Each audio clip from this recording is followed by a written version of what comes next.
This is one of our customary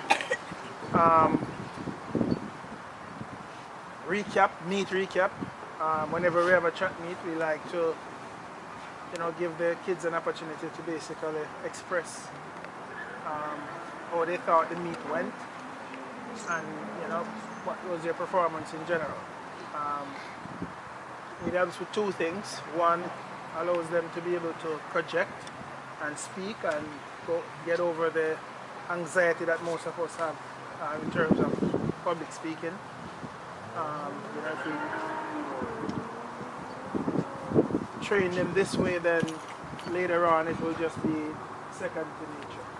And secondarily, it allows them to basically look back and just look at their race and just more or less visualize, see what they could have done better, what they did well. Once you're thinking about it, then it's probably easier for you to just make that connection. So that is really the purpose of this. Alright, so without further ado, in the interest of time and weather constraints, we're going to start with, what did we do? We did alphabetical order last time. We're going to go with oldest to youngest today. Hello, my name is Crystal Facey. I ran the 200, 400, and 800. In the 400, when I was on the line, my hips were worn out with my shoulder, and I did not stay down for my dry phase, but I feel like I got to a decent speed, and I maintained that on the back stretch, and I picked it up a little bit on the 200, and basically maintained that the whole way, but I slowed down a little bit before the line, so I probably could have ran a 58, but in the 800, I started with a slow pace. I allowed myself to get boxed in, and I stayed where I was. And when I realized that I was ahead of the two other girls that I was running with, I basically just relaxed and kept that pace and didn't push myself to catch the boys that were ahead of me. And I didn't pick it up until I had 200 meters left to go. And I didn't really sprint like my full speed to the end. I just picked it up a little bit and retained that the rest of the way. And I'm not proud of that race. I feel like I should do better. I need to improve myself, and I was being lazy and not working to my full potential. In the 200, even though I didn't have a proper start, my hips were not above my shoulders again, and I didn't stay down for the dry phase. I popped right up. I still feel like I got to my speed quickly, and I pushed myself through the whole race, and I didn't pace myself. I was just sprinting and putting out my full effort. And that's the only race I could say that I really tried my best.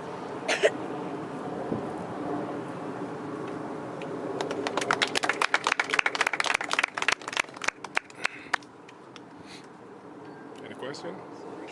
Comments? If you had to change one thing about the 800, what would it be?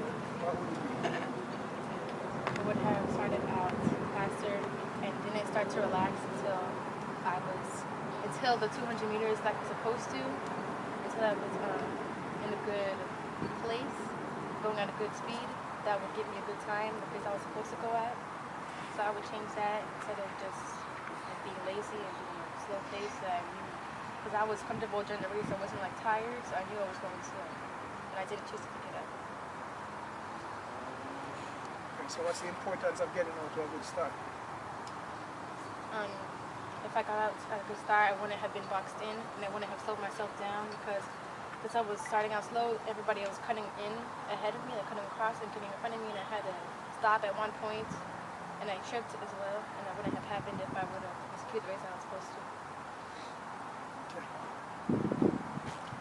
So what do you plan to do going forward? I plan to work harder in practice, stop being lazy, and to push myself. But I always say that every time.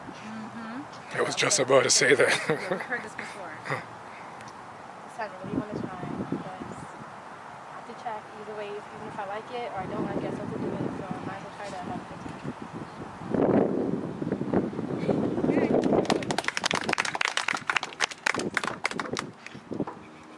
Hello, my name is Tiona Benton. I ran the 400, 100, and 200. Sorry. Starting with my 400, I believe I had an explosive start. I tried to utilize the tangent best as possible, but normally in practice, I kind of run on the line, so I tried to stay on the safe side, and I ran a little bit too far away from the tangent. But besides that, my transitioning went smoothly. On the back stretch, I just maintained the speed that I came out with. On the second curve, I kind of picked it up a little bit because lane 5 was still on me, and I was not going to let that happen. So I picked it up on the curve. On the last straightaway, I felt the pressure of lactic acid really kicking in. So really what I was thinking was to hurry and get to that finish line. My arms, my left arm was a big problem for me. So that was a mistake. In my 100, I believe I got an explosive too. My body angle, still adjusting on my body angle, it was a little bit too up than what I had practiced in practice. So that was the second mistake. I believe my transition. So after that, it's just really keeping your cadence and and my arm is a problem. In my 200, I think this time my start was still explosive. I did get the tangent this time. My body angle was better, and I just came off the curve explosive and then take down the straight.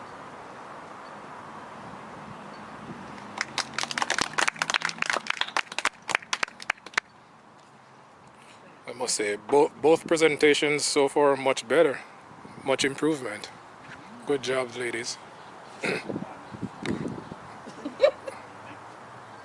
No questions, comments? Parents, you could ask question also.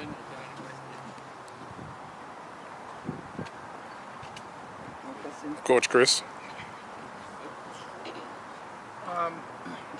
It's not so much questions, but a general comment with respect to just your presentation. You use a lot of track words. You talk about cadence. Any other athlete out here don't know what cadence is? What is cadence? Let me see the hands of those who know what cadence is. I can't see the hands. Alright, let me see the hands who don't know what cadence is. Alright, alright. Alright, so that's one of the questions you guys need to ask. Alright, because we asked so many questions and nobody asked, but she said cadence, but yet nobody said anything. Alright? When we don't understand something, we need to ask. Okay? So I'm going to give one of you guys the opportunity to ask that question. Oh, What does cadence mean? it's like how fast you turn the car, how quickly. Get it? So cadence is your stride frequency. People call it turnover. Alright, but in general, it's how quickly your leg is hitting the ground. Alright? So you talk about cadence, which is very important. Guys, she spoke about not so much reaction time. She talked about your body position, which is very important, as we know. The position that your body is coming out of that block is going to determine how quickly you overcome inertia, so to speak, or how quickly you get the ball rolling, how quickly you start moving from initial velocity, which is 0, stand at still, to start accelerating. Alright? And that's the purpose. If you're starting from rest, the person who can get up to speed the quickest is obviously going to be the person that's going to be in front. Alright? So that was a very important point I thought she'd touch on. And it's overall, it's just impressive in the sense that I know she's thinking about her race.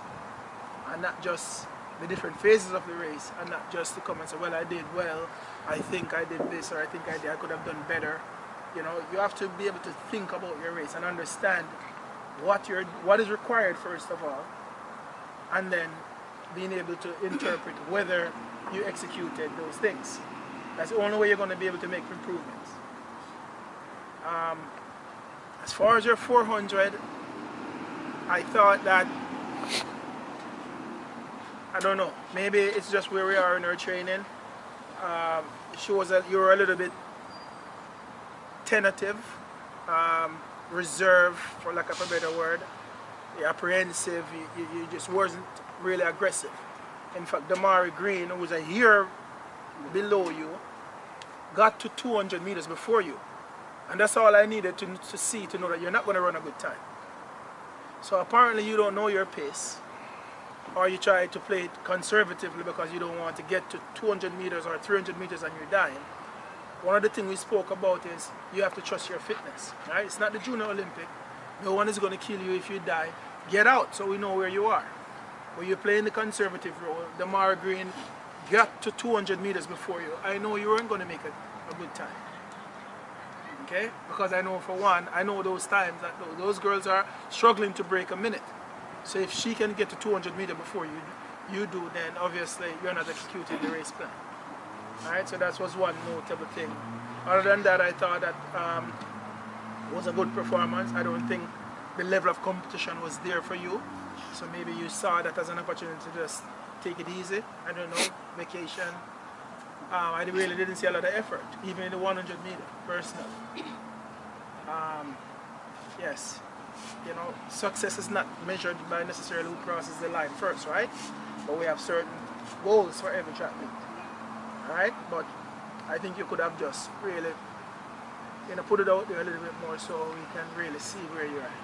Alright, but in general, good execution and good presentation. My name is Kristen Flecy and I ran the 1 and 400 meter. In the 400 meter, I think I executed my race properly.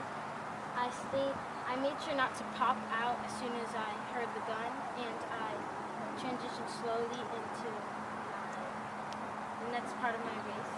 And on the back stretch, I just maintained the pace that I was going and made sure that I wasn't like pushing to catch the people and make up the stagger, because then I wouldn't be able to finish the race. And then on the curve, I picked up the speed and I just continued the speed that I was going, and I improved my time. And I think I did very well. In my 100 meter, as soon as I heard the gun, I made sure that I got a good reaction time. And I think that the main reason that I improved my time was because of my reaction. And I transitioned well, and I made sure to stay down in my dry face until I got to at least 10 meters. And once I hit my maximum velocity, I just maintained that pace that I was going, and I also improved my time.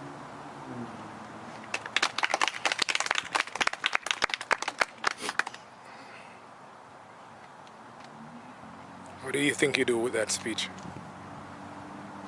Well, I was nervous. You were nervous? Yeah, try to make eye contact a little bit more. Yeah, but you did very well. Comments? Questions?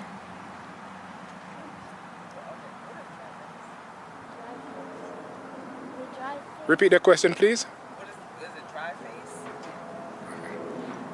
Dry face is when you get out of your start. It's how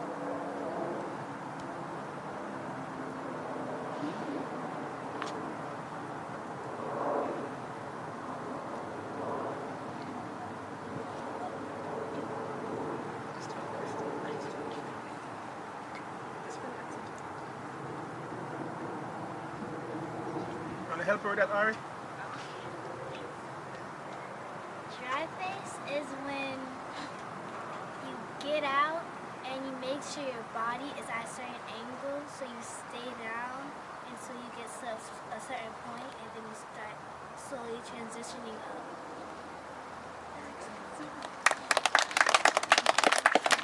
Kristen, is that going to have any? Yes. Alright. Michelle, slide down for me, please.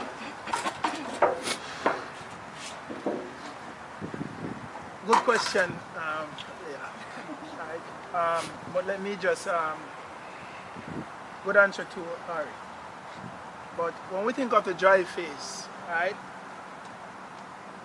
People kind of throw that word around lightly, right? And it is something that we have gone over for months, if not years, explaining what the drive phase is, right? So if I should use another word for drive phase, what would that word be? Not TT, but Mel. Acceleration. Acceleration phase. All right, guys? Acceleration. Now, what is acceleration? Yeah, that's going to get a little crazy, but you want to give it a shot? Anybody? What is acceleration?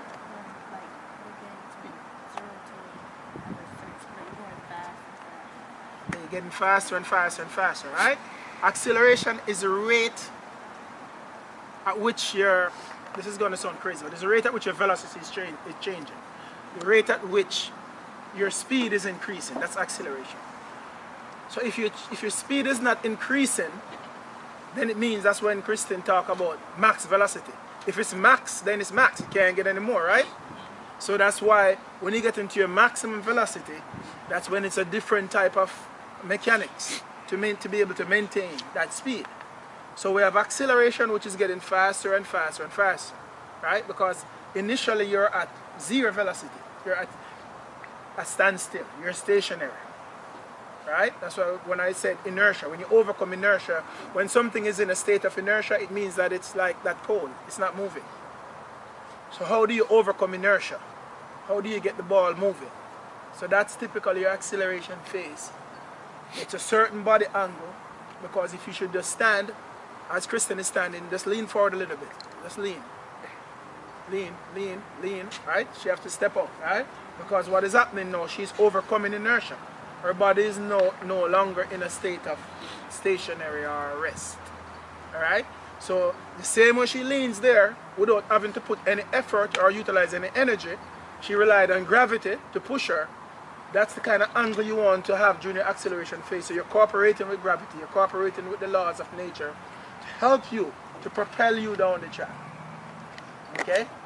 So, in a nutshell, that's what acceleration and the drive phase is. As far as the 100 meter, you know, I probably should have said this from the onset, that our training protocol, our program is designed to go through sequences, stages, a series of progressions, all right? No athlete, none of these athletes has ever ran more than 60 meters since they've been training till now. Sprint, I shouldn't say run. Never sprint more than 60 meters. But yet we put them in a race that is 100 meters, right? So the point is we've been working at acceleration. And what was successful for us was that nobody who did the 100 meter had any athlete that was out in front of them for 60 meters. Kristen, good reaction time, she was out. But that young lady there, Maya Makak, she was coming. She basically reduced a deficit of about maybe 10 meters to less than probably 2 feet. That's how close she was, which is expected because we haven't gotten to maximum velocity mechanics. We haven't worked at how do you maintain a certain speed so it prevents you from decelerating, okay? So in general, I thought that it wasn't about who was going to cross the line first. If Kristen had gotten caught, if Ari had gotten caught, I would have been just as ecstatic as if you had gotten the gold medal. Because our goal for the 100 meter was to get to 60 meters before anyone, because that's where we are. Okay? So I just thought that was something noteworthy to point out. So no one has to feel as though because they didn't get a gold medal or they didn't win the race, then it means that it was a failure. Right? Our goal was to get to 60 meters first. Or better yet, get to 40 meters, because that's really where your drive phase stops. Okay? So, good presentation. You should have known what a drive phase is, but it's a learning process, a growing process. All right, good job. Okay, my wife is compelling me that I should have commented on her 400. She did, but right? no. Yes. So, she did really good. Right, great, good 400. I thought she was very aggressive at the start, and that is the key, guys. You have to trust your fitness. She was in lane 1, You can't complain about lane 1. Right? It's still 400 meters. Lane 1 is not 410 meters. Still 400 meters. So when you go to these meets and you get put, as long as it's not in lane 9, you're good. Okay? So, so I thought from lane 1, lane 1 affects your ability to accelerate. Because obviously it's easier to accelerate on a straight than to accelerate on a curve. And lane 1 has the sharpest curve, so it inhibits your ability to accelerate and get up to that velocity that you want to get at. But I realized that as soon as she got off of that curve, she had made up the stagger on everybody. And it wasn't an invitation then to relax, you know? So she kept working and just trusting your fitness. And she kind of basically maintained that all the way around. She also mentioned that when you get to the curve, as soon as she hit the 200 mark, that doesn't mean that you start to sprint. It just means that you give a little bit more effort. Why? Because, okay, we're not going to go into the laws of motion, but any curve, right? Okay, I will. A body in motion will stay in motion. That's Isaac Newton's second law of motion, right? This is second law of motion. A body in motion will stay in motion at the same velocity if it's in a straight line, okay? Unless it's acted up by an external force. So when you're running on that back stretch, you're on a straight line, so your body has a tendency to stay at that velocity. As soon as you get into that curve, because of the change of direction, automatically you're going to slow. So that's why it's important for you to give a little bit more effort, because you're going to slow. That curve is going to slow you, unless the laws of motion is incorrect, and it's not. Okay, so you put a little bit more effort on the curve, get off of the curve, and as soon as you're about to get off of the curve, that's when you accelerate. Right, 10 meters getting off of the curve, accelerate into the straightaway, and from there it's just basically just trying to stay tall, trying to stay relaxed, because you're not going to be going any faster. Right? You're just trying to accelerate, which means decelerate means to go slower. Like accelerate means faster and faster, deceleration means slower and slower. Okay? So let everybody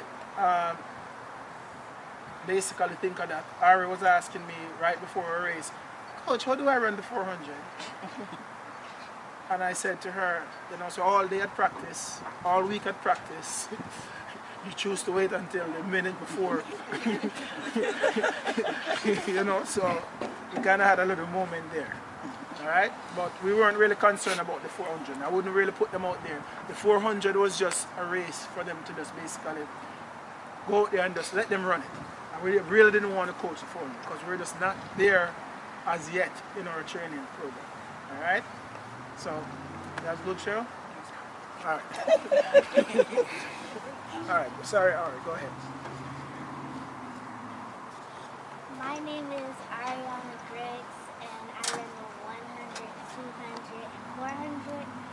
Starting with the 400, I think I did pretty good because I catched everyone off the curve. So I got out, strutted, and I tried to kick, but I was tired.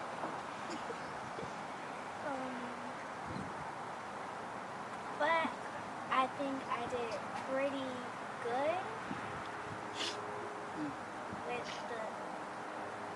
with the 100.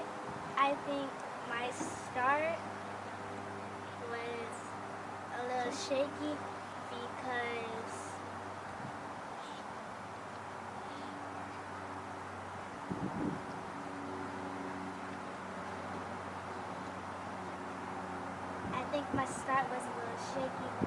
because of my body angle, and my head was down instead of when I got on the blocks. The starting told me to put my head up, and that's not what my coach told me, so I think that was a mistake that I wouldn't make again. In the 200, I just messed up really bad because I fell asleep before my race.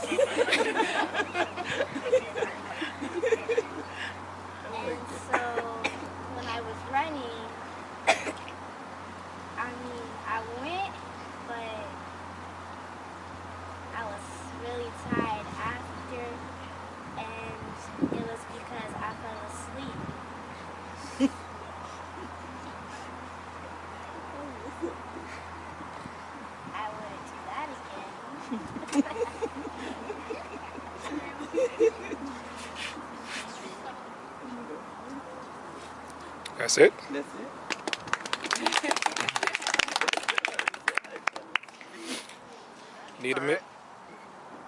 Need to make more eye contact. Remember this. You start with shaky, just like you were a few minutes ago. Okay? Try to make eye contact. Don't be afraid to look. Alright? Good job. Okay, not so fast. You start with shaky. I don't know what that means, right? I expect you to start understanding your event, understanding the different phases of your race. So when you speak intelligently, okay? What about your reaction? Was the reaction good? Think you reacted well to the gun? I thought so. Alright, what about your block clearance? Did you clear the blocks properly? I thought so. Yes, you did hold on your head, which we said, we want to lean from the ankle. We don't want to just bend. Dry face doesn't mean that you bend your head down. So you correctly indicated that there were some flaws there, right? But you spoke nothing about the acceleration phase, really. You spoke nothing about low heel recovery. The things that we practice day in, day out, and I send you back 5-6 times in practice to do it over. You spoke nothing about that. It was just a shaky start, or shaky, Alright? You need to start really thinking about, you have 2 days to think about the event. Alright? And you have to understand your event. If you don't understand your event, you cannot execute. Okay? So remember, reaction, block clearance, dry face, transition. Alright? Then max velocity. Then obviously deceleration and leaning to the line. Alright? About 7 phases, right? We're only at phase 2, but you still need to, or phase 3. Alright? So when you speak about your race, I want you to think about those terminologies. So when you speak intelligently. So you know that you understand what you're doing, and you project that you understand what you're doing. Alright? The 200 you falling asleep, we'll take a little bit of that responsibility, because it's our job to make sure that you're up and warmed up properly. So sometimes coaches drop the ball too. Alright? So you don't have to worry about that. We will ensure that that doesn't happen again. Alright? The 400, I thought you were very aggressive. You were fearless. And that's what we're looking for. You got out, you ran. I think you were pushing a little bit too hard down the straightaway. Because at that point, like I said, the more you try to run hard, you're just going to cause your body to, you're going to cause more deceleration. If you can just be relaxed, stay tall, right? And just make sure that you're swinging everything in the sagittal plane, your arms, then that's all you need to do. The head going from side to side and you're trying to grit your teeth and trying to push us, that's not going to make you go any faster. Alright? But I certainly appreciate how you kind of went out and you attacked. You attacked those girls. You didn't care that you were the 11-year-old running with the 12-year-old. Alright? And that's worth a lot. Alright? So we're going to work on the presentation. Okay? Alright, good job. My name is Amor Johnson, and I run the 2, the 4, and the 8. In the 200, I got out, but I had to push a little harder because a girl was battling me, and I guess she ran out of breath, but I still pushed a little bit harder. And in the 400, I got out and I maintained to the 200. I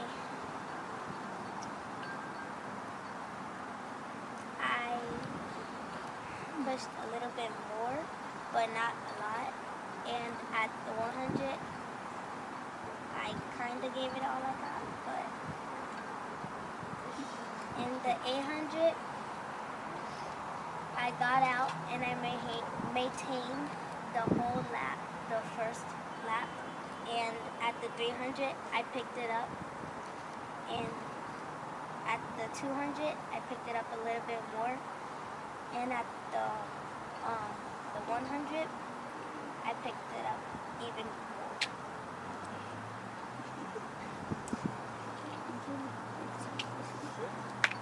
That's it?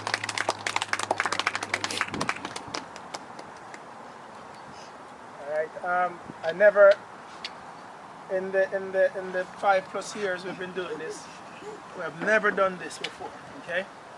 But I'm gonna ask everybody just to really stand up and give a round of applause for this 800.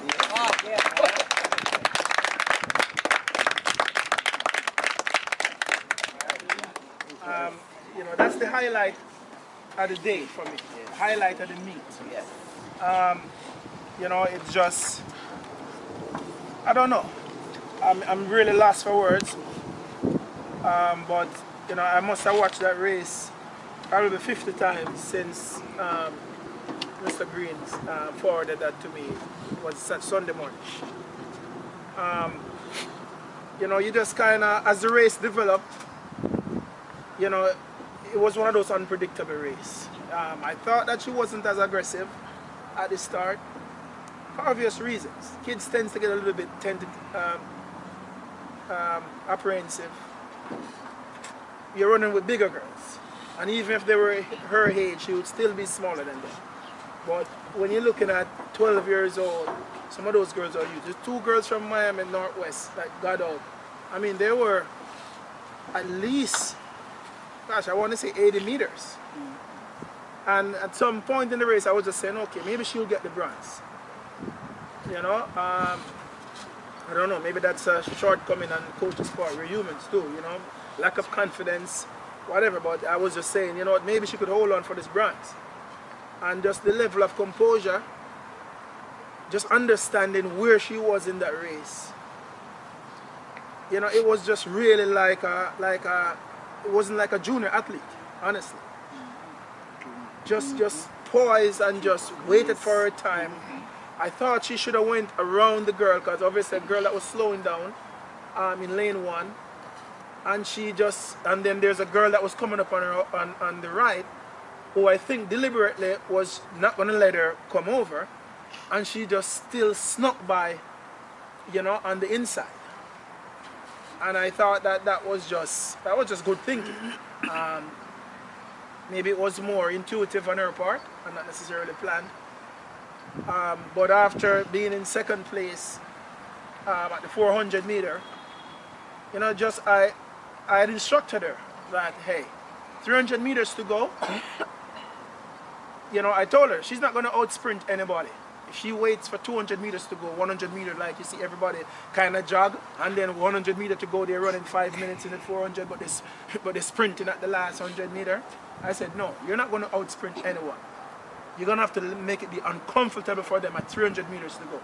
It's going to be uncomfortable for you, but you're going to make it uncomfortable for them. And she didn't even wait until she get to 300 meters. 400 meters, 450, she was already, I saw her cadence picked up, little by little. When she passed that girl, and I go through this crystal all the time, don't pass someone and let the person, and embolden them to get back at you. She passed that girl knew that she didn't have any chance. She passed that girl and kept going. Girl tried to come back, but she didn't even look back. She would just know that she wasn't going to give it her all the way down. So that in 5+ years dealing with this level of, you know, athletes, I just never seen that type of poise, of race execution, and just determination, fearlessness. You know, so, you know, it's really based on that why I just thought that, you know, we really deserve to really give her a hand and let her and continue to encourage her. All right. So just imagine if you can be a little bit more consistent at practice. Okay. Even if you can't make it to practice, just don't sit at home and watch on TV. Get out in the backyard, do something. You know, do some intervals. You know, let somebody watch you run down the street. Something, all right? But I think you're going to have a great season. as I indicated about a month ago on your profile, where I said I expect that you will contend for the top position. I wasn't just saying that just to say it. Did you read your profile? No. So I wasted my time then. You didn't even read your profile? Okay. Well, I asked Dad to look at your profile when you go home or when you get in the car and read what your profile says. I expect you to contend for one of those top positions. Alright? But good job. Excellent.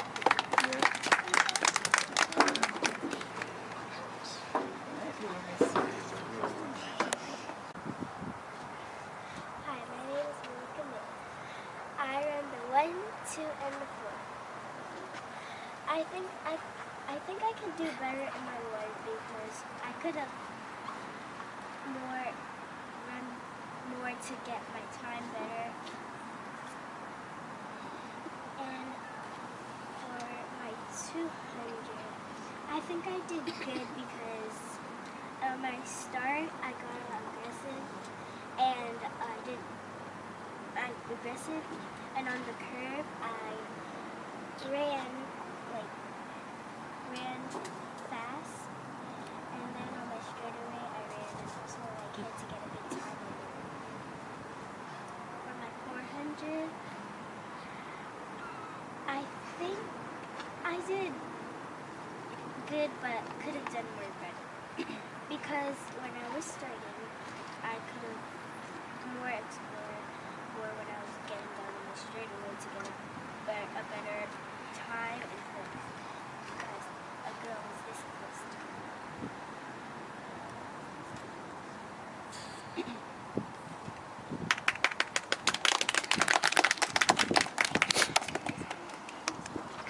Oh, you were nervous? We're going to work on that. But much improvement from the last, though. Much better. Good job. Question. As far as 200, what do we talk about in practice? When we walk over to the 200 marker, one of the main things, what do we talk about?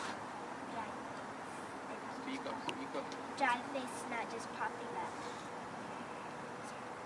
What's one of the main things we talk about when me and Coach Chris pulling that string? To have a tangent. What did I say to you when you went out there, or before you went out there? Everybody. To have a tangent. Huh? Have your tangent. Visualize your tangent. Tangential. Visualize. Alright? I expect you to talk more about stuff like that. We're talking about the 200 and not saying that run real fast. Alright?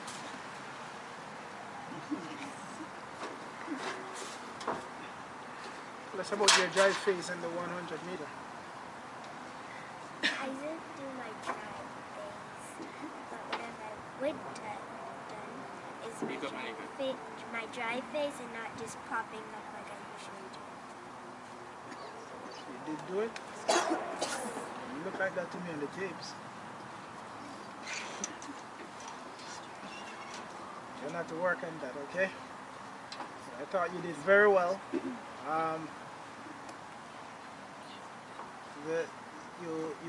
You got out. I think you had a great reaction. That young lady was chasing you also, but we know they were going to chase us. And the only reason they can chase us is if we're in front, right? If you're behind, somebody can't chase you, right? So again, mission accomplished. The mission was to beat everybody to 40 to 60 meter. And if they catch us, that's fine, right? Because over the next month, that's going to be our next phase. We're going to work on speed endurance, okay? So everybody who had a little bit of competition, you know, Titi didn't really have a lot of competition, so nobody was chasing her. But every single one of you guys were being chased in that 100 because we're already decelerating after 60 meters. Okay, so I think you attempted to do the drive phase, so at least I know you were thinking about it. You held your head down. We're going to have to work on that. The 200, very aggressive, came off of that curve. In fact, you had a very good transition. And you were picking up your legs, your knees, as you get into the straightaway. So very, you know, well done. You didn't really run the tangent, but that's something that we have to keep working on. All right, 400. Not a lot of comment on that because we really haven't started to put in any work for the 400. All right. So overall, good job. I love your dedication to practice. You hear just about every practice. Even if you're late, you're still here. And you just never back down. You know? I put you to run with the high school girls, you don't back down. Okay? And that's going to pay dividend. That's going to help you in the future. Okay? Just keep working at it. Rome wasn't built in one day. You're very talented. Keep working at it. Remember, you're going to be 9 in October, right? Some of those girls are already 10 in January. You're still 8 years old. Okay? So, job well done. You represented Alpha Elite very well, like everybody else did. But when you're this small and you make such a big noise with your performance, that means a lot. Alright? So good job. Keep up the hard work. My name is Malitia Sutherland. I was at the track meet, but I did not perform. But I had absorbed, or what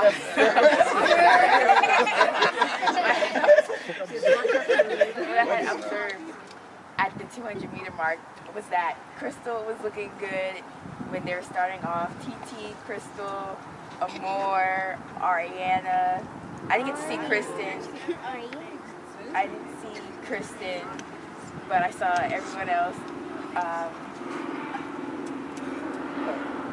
They set their blocks pretty nice. When their reaction time was great. When I saw them push off, it was so amazing. It was artwork, you know. Well, with the crowd too. The crowd was like blue. They were like, wow. They were just. It blew their mind, like, wow, how is that girl so ahead and everything, and how they get out so fast. Yeah. Good job. Good job, Mel.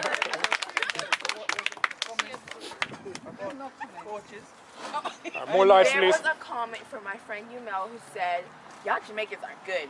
I quote. That's what I said. And the coaches are great too, but the Jamaicans are good. That's what he said. You did not tell him that, did you not tell him that there was no Jamaicans on the team? I said we're Jamaicans. I'm not American. I'm Jamaican. I'm going to say Jamaican. All right. Well, this obviously concludes this portion of the practice. I think it's really something good to really have the kids be able to just speak. You know, sometimes, you know, we're pretty hard on them at practice. You know, it's only when I go away sometime and I return that I really feel love. Because they'll say, Coach Chris, good to see you because Coach Jimmy doesn't even let us talk. You know, so you know, we're hard on them in practice, and sometimes it's just good to let them come out and just, you know, enjoy a serious moment. I mean, by no means is it a joke, you know, it's really a serious moment, but you know, they can be candid with themselves and just be expressive. Like I said, that will help them, you know, just in terms of their personal development, but more so understanding athletics and what they do is paramount, you know.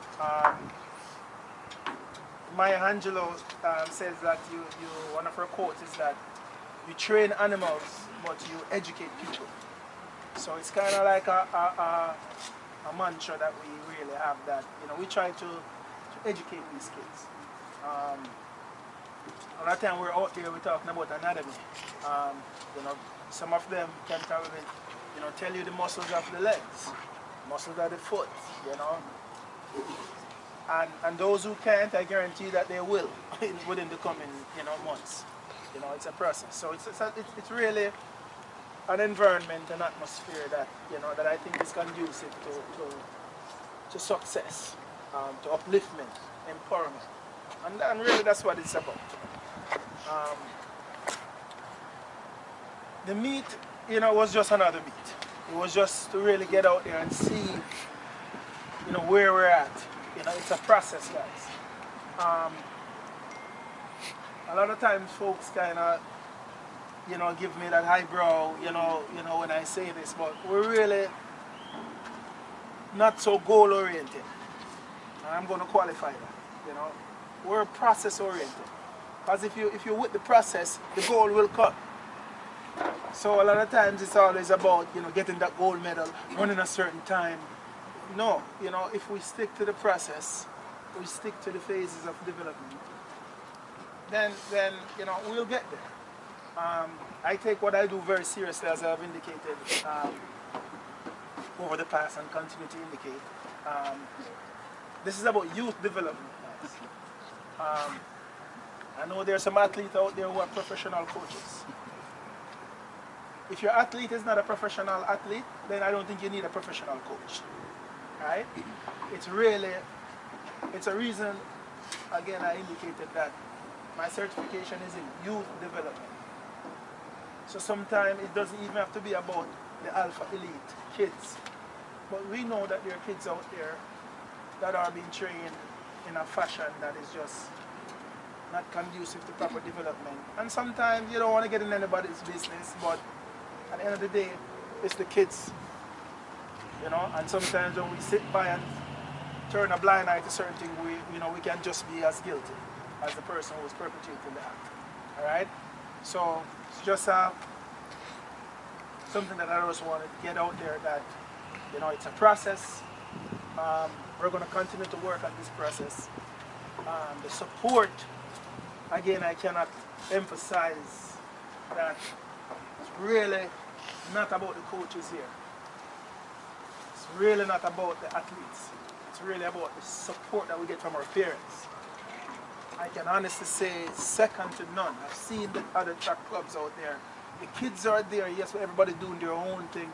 It just, this thing just would have been possible without the support of the parents, the track moms and the track dads. All right, so athletes, it's your turn now to stand up and thank, you know, give them a round of applause for their support to you guys. All right?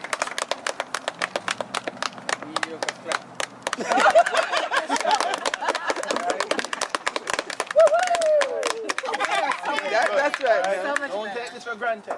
Don't take it for granted, guys. All right? Love what you do. Enjoy what you do. All right? I was in Home Depot today, and a guy, I guess the Home Depot personnel came over, and he was hopping. And I go, man, you're looking like, you say you're looking like how I feel right now. And he goes, man, you're a young guy. I said, no, sometimes you have to, I said, your niece can be 20 years older than you. Okay? So the point is that, guys, love what you do. Do it with favor. All right? Do it with zest. Because before you know it, you guys are off to high school, off to college, and then you're going to take on this real world. All right? Your Crystal says she really doesn't like track. Guess what? Just enjoy it for what it is. All right? Enjoy it for what it is. It's not just about running. Enjoy the development. Appreciate your coaches. Appreciate your parents. All right? Again, I can't emphasize this any more than I need to. Rest, recovery, restoration of carbohydrate stores. Please stay off the sugar, guys. Please stay off the white rice. Yes, I struggle with that too. Polo Tropical was at my house 2 nights ago, and I said, what's going on? Okay? So I struggle with that too. Okay?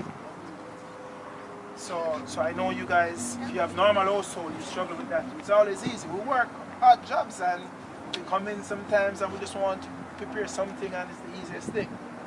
But guys, it will go a very long way. Build from the ground up and need your support on this. Complex carbohydrates, produce, guys. The greens, the grains. Alright?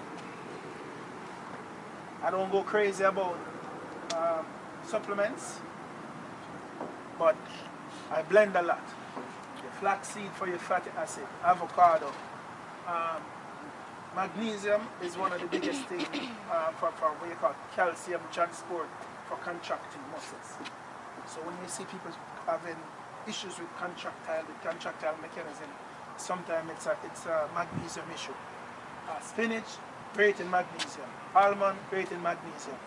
And the next thing is that they say dark chocolate, but that stuff is really made from this. It's cocoa. Cocoa and cocoa. They have the powder. Great. In Jamaica we have the chocolate tea. It's like a ball thing that we actually get the pad from the tree. And, right? Great source of magnesium. Right? If most of the time contract, then no matter how you train, how strong you are cardiovascularly, then it's still a waste. Alright? So let's just, we're going to publish, or we're going to send something out. Coach Lee supposed to be handling this, a nutrition plan. I personally have some data that I got from my level 5 course that I'm going to regenerate and send out. And this is more for competition. Stuff that you should eat 4 hours before competition. Stuff that you shouldn't eat 2 hours before. Stuff that you absolutely shouldn't eat an half an hour before. Right? Just a guideline. It's probably not going to let you jump from 12 seconds to 9 seconds, but it will just help you to perform as efficiently as possible. And that is really the goal. Alright? So practice as regularly scheduled for tomorrow. I am proud again to be associated with this group. And thank you again for all the support. Track Moms and Track Dad. And we'll see you guys tomorrow. Well, the 2016 Harvard graduate student speech has left a very powerful impression on his fellow graduates and on social media. This, then, is Donovan Livingston's spoken word poem titled Liftoff. Good afternoon. Good afternoon. How's everyone doing today? Good, good. So greetings, friends, family, faculty, staff, alumni, and the illustrious class of 2016. Make some noise. So my name is Donovan Livingston, and I came to address you in the best way I know how, but you have to forgive me. I have to take this moment in for a little while. When I spoke at my high school graduation several years ago, my high school English teacher threatened to replace me on the program or cut my microphone when she found out that I was interested in doing a poem as a part of my remarks. So I am eternally grateful for being able to share this piece of myself in my most authentic voice with you this afternoon. So, spoken word poetry, it insists on participation. So if you feel so compelled, snap, clap, throw up your hands, rejoice, celebrate. Class of 2016, this is your address and this is your day. Education, then, beyond all other devices of human origin, is a great equalizer of the conditions of men. Horace Mann, 1848. At the time of his remarks, I couldn't read, I couldn't write. Any attempt to do so, punishable by death. For generations, we have known of knowledge's infinite power, yet somehow we have never questioned the keeper of the keys, the guardians of information. Unfortunately, I've seen more dividing and conquering in this order of operations, a heinous miscalculation of reality. For some, the only difference between a classroom and a plantation is time. How many times must we be made to feel like quotas, like tokens and coined phrases, diversity, inclusion? There are days I feel like one, like only, a lonely blossom in a briar patch of broken promises, but hey, I've always been a thorn in the side of injustice, disruptive, talkative, a distraction with a passion that transcends the confines of my own consciousness, beyond your curriculum, beyond your standards. I stand here, a manifestation of love and pain, with veins pumping revolution. I am the strange fruit that grew too ripe for the poplar tree. I am a dream act, dream deferred, incarnate, and a movement, an amalgam of memories America would care to forget. My past alone won't allow me to sit still, so my body, like my mind, cannot be contained. As educators, rather than raising your voices over the rustling of our chains, take them off, uncuff us, unencumbered by the lumbering weight of poverty and privilege, policy and ignorance. I was in the 7th grade when Ms. Parker told me, Donovan, we could put all of your excess energy to good use. And she introduced me to the sound of my own voice. She gave me a stage, a platform. She told me that our stories are the ladders that make it easier for us to touch the stars. So climb and grab them. Keep climbing, grab them. Spill your emotions in the Big Dipper and pour out your soul. Light up the world with your luminous allure. To educate requires Galileo-like patience. Today, when I look my students in the eyes, all I see are constellations. If you take the time to connect the dots, you can plot the true shape of their genius shining in their darkest hour. I look each of my students in the eyes and see the same light that aligned Orion's belt in the pyramids of Giza. I see the same twinkle that guided Harriet to freedom. I see them. Beneath their masks and their mischief exists an authentic frustration and enslavement to your standardized assessments. At the core, none of us were meant to be common. We were born to be comets, darting across space and time, leaving our mark as we crash into everything. A crater is a reminder that something amazing happened right here, an indelible impact that shook up the world. Are we not astronomers searching for the next shooting star? I teach in hopes of turning content into rocket ships, tribulations into telescopes, so a child can see their true potential from right where they stand. And injustice is telling them they are stars without acknowledging the night that surrounds them. Injustice is telling them education is the key while you continue to change the locks. Education is no equalizer.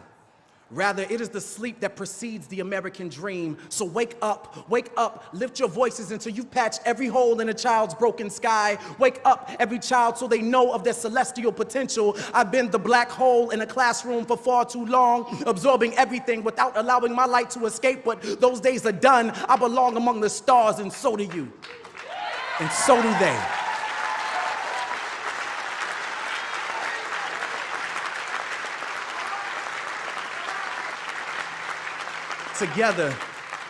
Together, we can inspire galaxies of greatness for generations to come. So no, sky is not the limit. It is only the beginning. Lift off.